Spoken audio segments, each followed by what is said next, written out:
سلام على آل طه وياسين سلام على آل طه وياسين سلام على آل خير النبيين سلام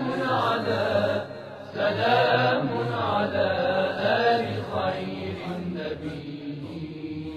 اعوذ باللہ من الشیطان الرجیم. بسم اللہ الرحمن الرحیم وبہ نستعین وهو خیر ناصر ومعین. الحمد للہ رب العالمین والعاقبۃ للمتقین ثم الصلاة والسلام علی اشرف الانبیاء والمرسلین سیدنا و نبینا و شفیع ذنوبنا و طبیب نفوسنا الذي سمي في السماء بأحمد وفي الأرضين بأبي القاسم المصطفى محمد. اللهم صل على محمد وآل محمد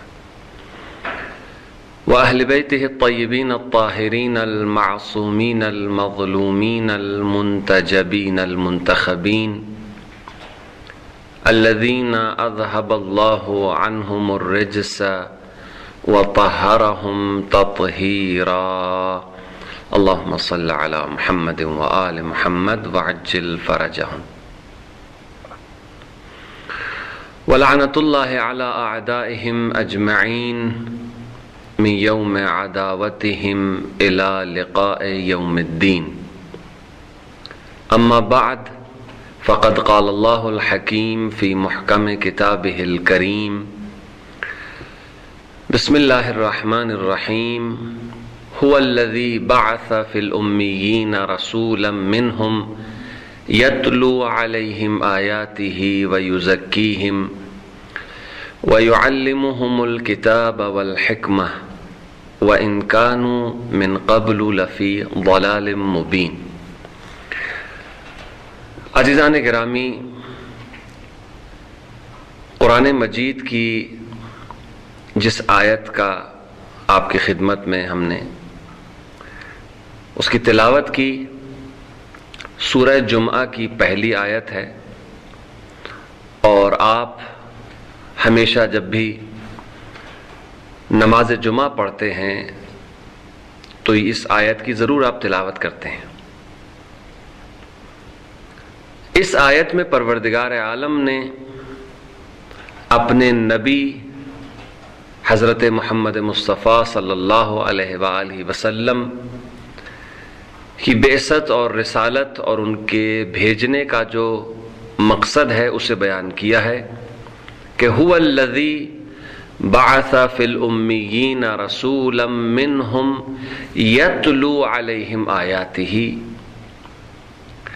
کہ وہ ذات کہ جس نے امیین میں اپنے رسول کو بھیجا. امیین سے مراد ان پڑھ لوگوں کے درمیان میں نبی کو بھیجا، اپنے رسول کو بھیجا، کہ اس کا کام کیا ہے؟ هو الذی بعث فی الامیین رسولا منہم یتلو علیہم آیاتی. اس کی سب سے پہلی ذمہ داری یہ ہے کہ وہ ان پر کتاب خدا کی تلاوت کر کے انہیں سکھائے اور انہیں سنائے. وَيُزَكِّيهِمْ، اور ان کا تزکیہ نفس کرے، انہیں پاک و پاکیزہ کرے، ان کے کردار کو بہترین اور پاک و پاکیزہ کردار میں ڈھال دے. وَيُعَلِّمُهُمُ الْكِتَابَ وَالْحِكْمَةَ، اور انہیں کتاب و حکمت کی تعلیم دے. وَإِن كَانُوا مِن قَبْلُ لَفِي ضَلَالٍ مُبِينٍ، اور یہ لوگ اس سے پہلے کھلی ہوئی گمراہی میں تھے.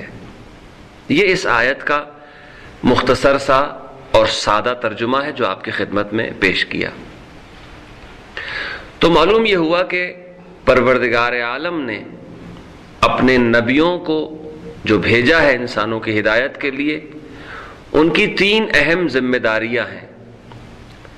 سب سے پہلی ذمہ داری جو کتاب نبی لے کے آتا ہے اس کتاب کی تلاوت کر کے انہیں سنائے، اور اس کے بعد دوسری ذمہ داری کہ ان کا تزکیہ نفس کرے، ان کے دلوں کو، ان کے قلوب کو، ان کے نفوس کو پاک و پاکیزہ کرے، اور اس کے بعد تیسری ذمہ داری وَيُعَلِّمُهُمُ الْكِتَابَ وَالْحِكْمَةَ، اور انہیں کتاب و حکمت کی تعلیم دے۔ کیوں؟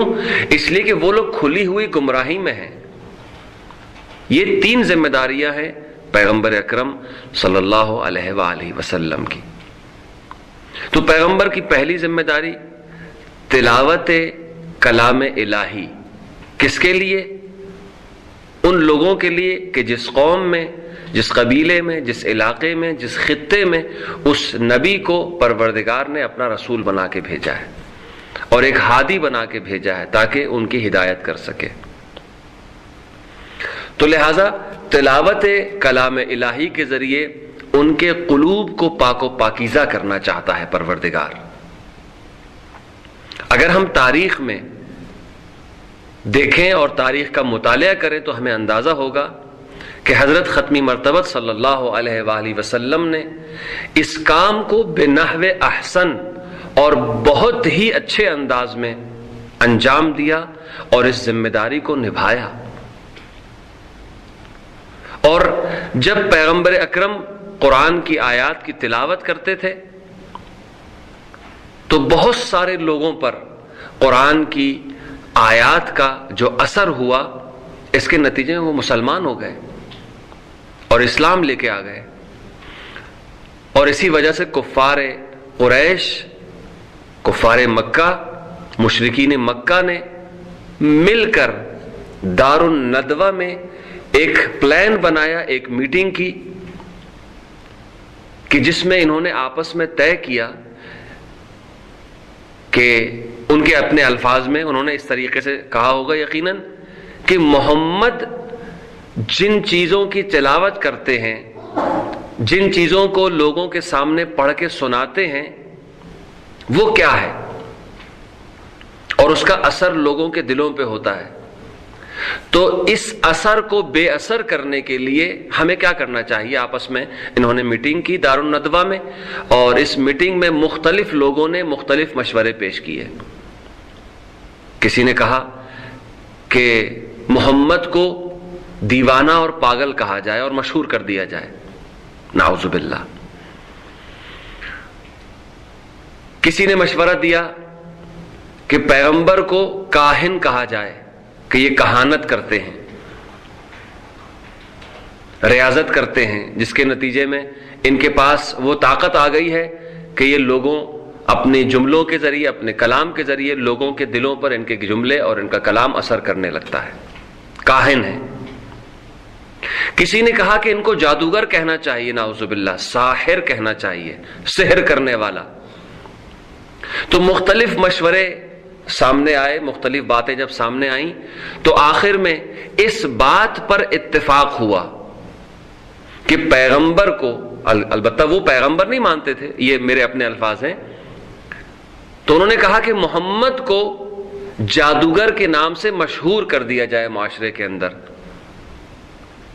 تاکہ ان کی تبلیغ کا اثر ختم ہو جائے، یا کم سے کم اثر جو ہے وہ لوگوں میں ہو سکے، زیادہ اس کا اثر نہ ہو۔ تو لہذا اس طریقے سے لوگوں کے اندر مشہور کر دیا۔ البتہ اس سے پہلے انہوں نے پیغمبر کو کاہن بھی کہا، پیغمبر کو جادوگر بھی کہا، پیغمبر کو نعوذ باللہ مجنون اور دیوانہ بھی کہا۔ اس کی وجہ کیا تھی؟ کیوں پیغمبر کو دیوانہ، نعوذ باللہ ساحر اور کاہن کہا؟ اس کی وجہ یہ ہے جو بعض علماء نے اور مفسرین نے بیان کی ہے کہ 3 قسم کے لوگ معاشرے کے اندر ہیں جو کسی تبلیغ کے زیر اثر آتے ہیں۔ 3 قسم کے لوگ، ان میں پہلا طبقہ اور پہلی کیٹیگری وہ ہے بچوں کی اور نوجوانوں کی۔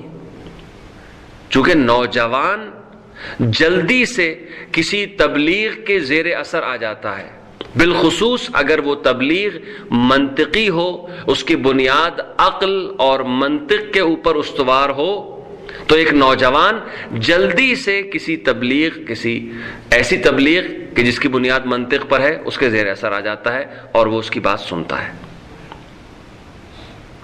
تو لہذا پیغمبر جو کلام الہی کی تلاوت کرتے تھے، اس تلاوت کے اثر کو زائل کرنے کے لیے اور بے اثر کرنے کے لیے پیغمبر اکرم کو انہوں نے مجنون خطاب دیا اور مجنون کہنے لگے، تاکہ نوجوان طبقہ پیغمبر سے، یعنی بچوں کا اور نوجوان لڑکوں کا، نوجوانوں کا جو رابطہ ہے وہ پیغمبر سے منقطع ہو جائے۔ کیونکہ ایک بچہ اور ایک نوجوان جب دیکھتا ہے کہ ایک مجنون اور ایک پاگل اور ایک دیوانہ ہے تو یقیناً اس کی بات کو وہ نہیں سنتا، بلکہ اسے پتھر مارتا ہے، اسے تنگ کرتا ہے، اس کا مذاق اڑاتا ہے، اس کا مسخرہ کرتا ہے اور اس کی توہین کرتا ہے، تضحیک کرتا ہے۔ لہذا کبھی بھی ایک نوجوان اور ایک بچہ کسی مجنون اور پاگل اور دیوانے کی بات کو نہیں سنے گا۔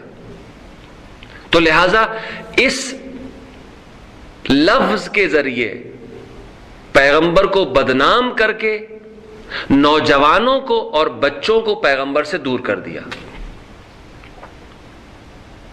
اور دوسرا لقب دیا انہیں اس کے بعد کہ یہ نعوذ باللہ کاہن ہیں۔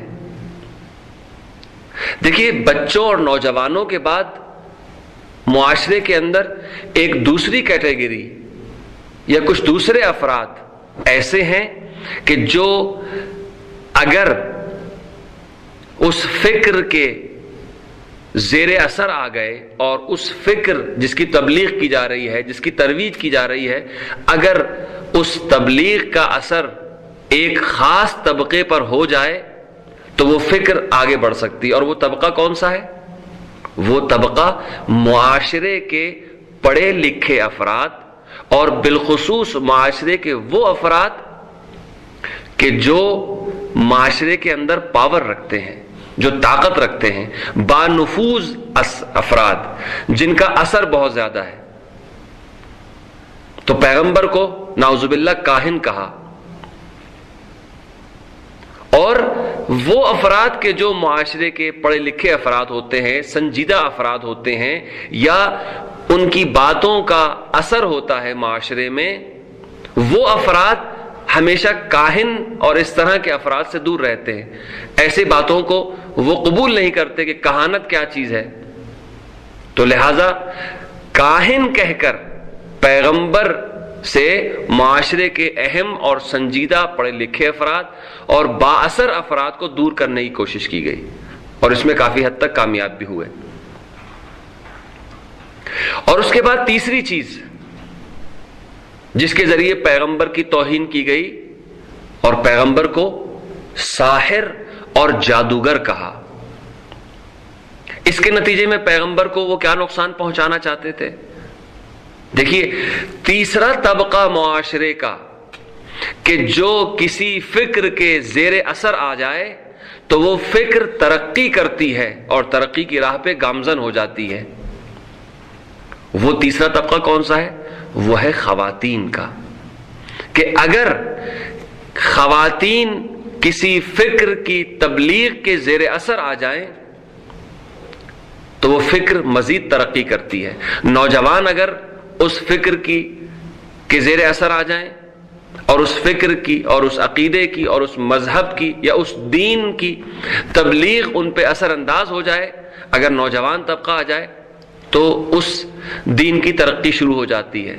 معاشرے کے سنجیدہ افراد اگر اس دین میں داخل ہوتے جائیں اس کی تبلیغ سے تو یہ دین اور ترقی کرتا ہے، اور اگر خواتین بھی شامل ہو جائیں تو یہ دین مزید ترقی کرنے لگتا ہے۔ کیوں؟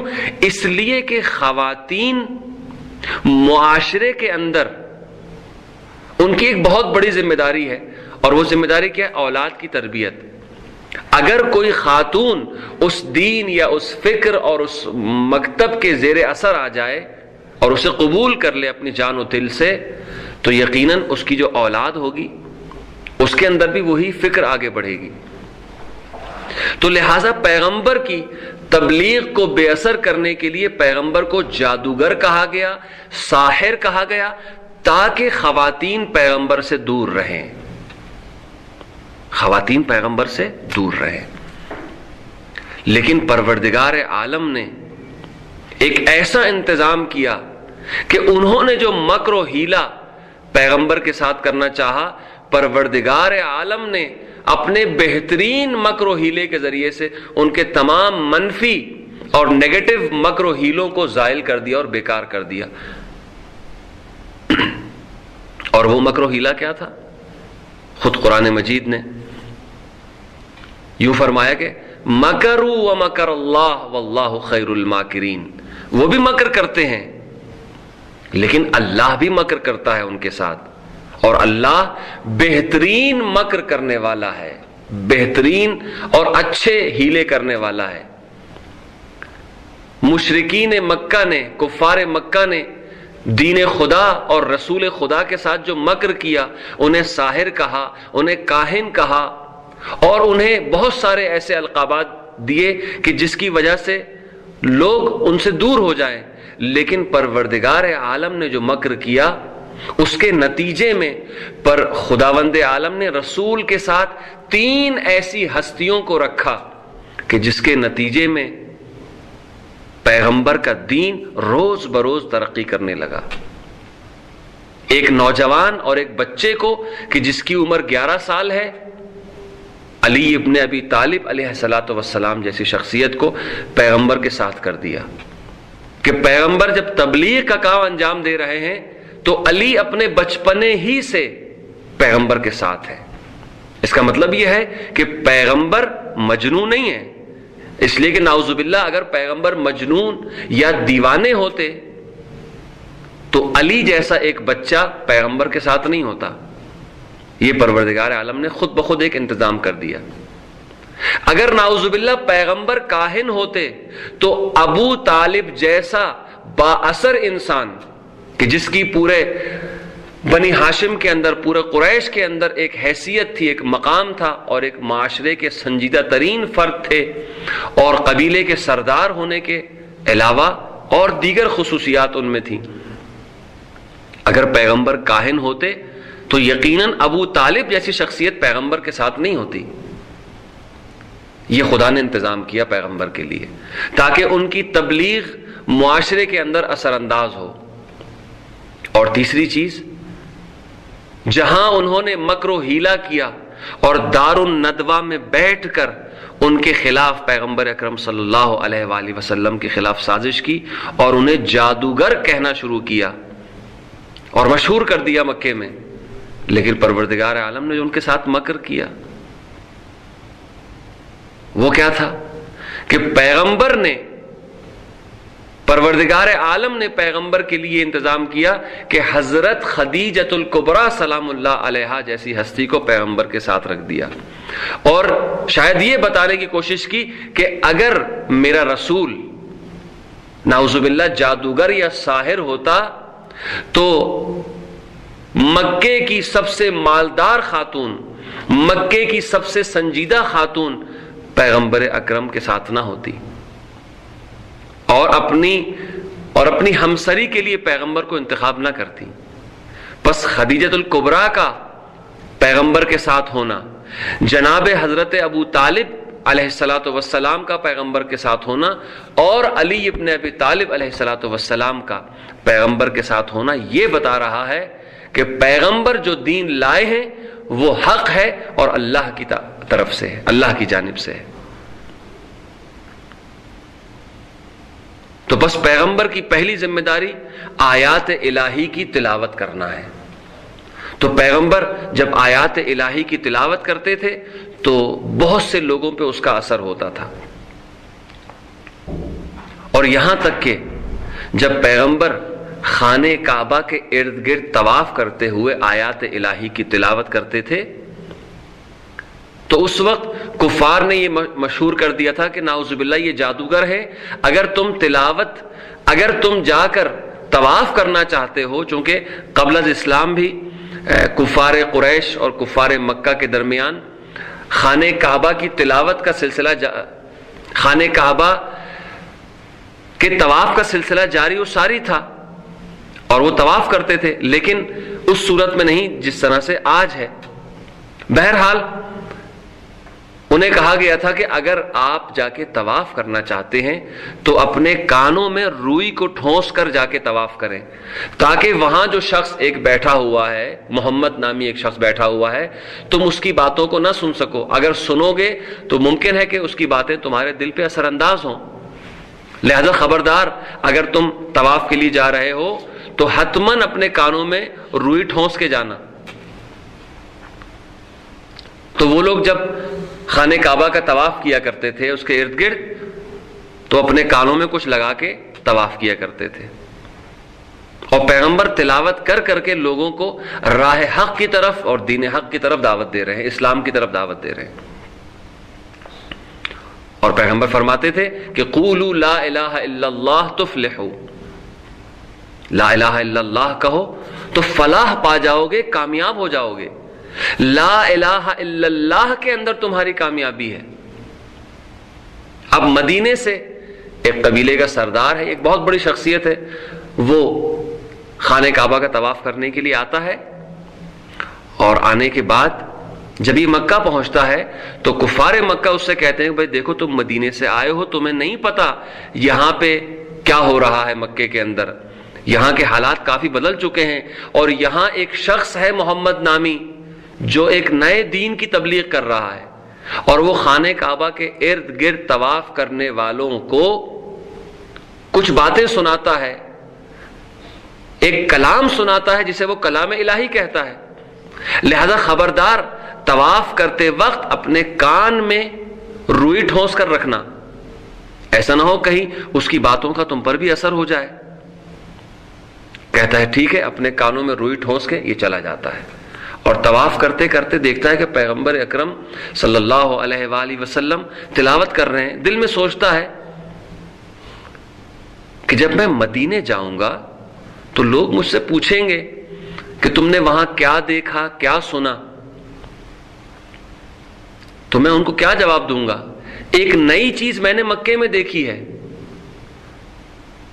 ایک نیا شخص ہے کہ جو ایک نئے دین کی تبلیغ کر رہا ہے، اور مجھے یہ نہیں پتا کہ وہ کیا تبلیغ کر رہا ہے، تو کم سے کم مجھے اس کی باتیں سننی چاہیے۔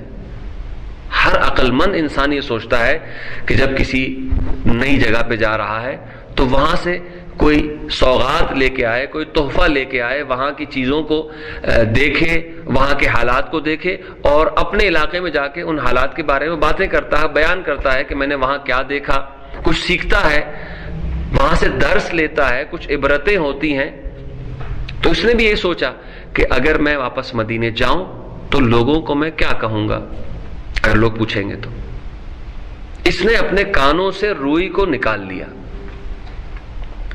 بس جیسے ہی کانوں سے روئی کا نکالنا تھا اور پیغمبر اکرم آیات الہی کی تلاوت کرتے جا رہے تھے، اور جب اس کے کانوں میں تلاوت کلام الہی کی آواز پہنچی تو یقیناً چونکہ کلام الہی ہے، ہر وہ انسان کہ جس کا قلب سالم ہے، جس کی فطرت سالم ہے، اگرچہ وہ کافر ہی کیوں نہ ہو، وہ کافر اس لیے ہے کہ اس تک دین الہی کا پیغام نہیں پہنچا، اس لیے وہ کافر ہے، لیکن جب وہ دین الہی کا پیغام اس تک پہنچتا ہے، چونکہ اس کی فطرت سالم ہے، فوراً وہ کلام الہی اس پہ اثر کرے گا۔ تو جیسے ہی اس نے اپنے کانوں سے روئی کو نکالا تو اس کے دل پر آیات الہی نے اثر کرنا شروع کر دیا، اور آیات الہی کا اثر کرنا تھا کہ یہ پیغمبر اکرم صلی اللہ علیہ وآلہ وسلم کے پاس آتا ہے اور آ کر دین کے بارے میں پوچھتا ہے، دین مبین اسلام کے بارے میں۔ پیغمبر دین کے بارے میں بتاتے ہیں اسے، اور وہ وہیں پہ اسلام لے آتا ہے، اور جب یہ مدینے لوٹتا ہے تو اسلام مسلمان ہو کر مدینے لوٹتا ہے، اسلام لا چکا ہوتا ہے اور پھر مدینے لوٹتا ہے۔ یہ ہے پیغمبر کی پہلی ذمہ داری کہ تلاوت کلام الہی، یتلو علیہم آیاتہ ویزکیہم ویعلمہم الکتاب والحکمہ. تو پیغمبر کی ایک ذمہ داری یہ ہے. دوسری ذمہ داری پیغمبر اکرم کی کیا ہے؟ ویزکیہم، ان کا تزکیہ نفس کرنا، ان کو پاک و پاکیزہ کرنا. لیکن اس سے پہلے کہ پیغمبر لوگوں کا تزکیہ کرے، پیغمبر اپنا تزکیہ کرتے ہیں. اور سورہ مزمل کے اندر پروردگار عالم ارشاد فرماتا ہے، بسم اللہ الرحمن الرحیم، یا ایھا المزمل قم اللیل الا قلیلا. اے مزمل، اے چادر اوڑھنے والے، تم راتوں کو اٹھو، الا قلیلا، لیکن بہت کم. زیادہ اپنے آپ کو مشقت میں نہ ڈالو. راتوں کو اٹھ کر اللہ کی عبادت کرو، نماز شب پڑھو، نماز تہجد پڑھو. نصفہ او انقص منہ قلیلا، یا آدھی رات یا اس سے بھی کچھ کم تم اللہ کی عبادت کرو، نماز تہجد پڑھو. او زد علیہ ورتل القرآن ترتیلا، اللہ کی عبادت کرو اور ساتھ ساتھ قرآن کی تلاوت کرو ترتیل کے ساتھ. یعنی پیغمبر اکرم کو پروردگار حکم دے رہا ہے کہ رات کی تاریکی میں اٹھیں اور نماز شب پڑھیں، قرآن کی تلاوت کریں، اللہ کی بارگاہ میں سجدہ ریز ہو کر عبادت کریں. یہ پہلا مرحلہ ہے. لیکن اس کے فوراً بعد سورہ مدثر کے اندر پروردگار عالم ارشاد فرماتا ہے کہ یا ایھا المدثر قم فانذر وربک فکبر وثیابک فطہر. اے مدثر، قم، کھڑے ہو جاؤ، فانذر، اور لوگوں میں جا کے انذار کرو، انہیں ڈراؤ. اگر ہم غور کریں ان دو آیات کے اوپر، یعنی سورہ مزمل کی جو ابتدائی آیات ہے اور سورہ مدثر کی جو ابتدائی آیات ہے، اگر ہم ان پہ غور کریں تو ہمیں کیا سمجھ میں آتا ہے؟ ظاہری طور پر تفسیر سے ہٹ کر پہلے مرحلے میں اور ترتیب کے اعتبار سے سورہ مزمل پہلے نازل ہوئی اور سورہ مدثر بعد میں نازل ہوئی ہے. لہذا سورہ مزمل کے اندر پروردگار عالم پیغمبر اکرم کو، اپنے حبیب کو، اپنے نبی کو حکم دے رہا ہے، قم اللیل الا قلیلا، راتوں کو اٹھ کر عبادت کریں. یعنی پیغمبر کو حکم مل رہا ہے کہ عبادت کے ذریعے اللہ کا تقرب حاصل کریں، اپنی اصلاح کریں. البتہ پیغمبر پاک و پاکیزہ اور معصوم ہیں،